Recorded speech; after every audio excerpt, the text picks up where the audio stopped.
Hello everyone, তো welcome to my mini blog. তো আজ হলো সানডে, আর সানডে মানে জমিয়ে মাছ মাংস খাওয়ার দিন, তাই তো?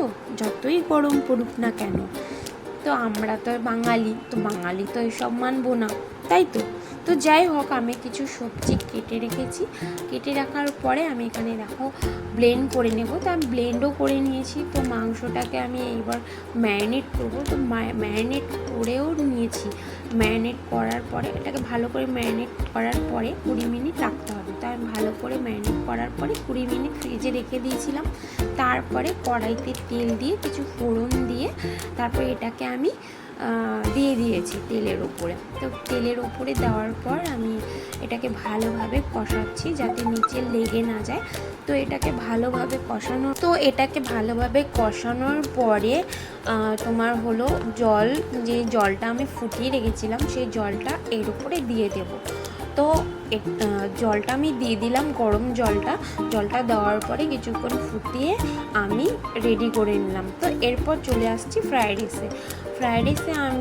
রাইস করার জন্য আমি যা সবজিগুলো কেটে রেখেছিলাম, যেমন গাজর, বিনস, ক্যাপসিকাম এখানে রেডি করে রেখেছিলাম, কাজু, কিশমিশ।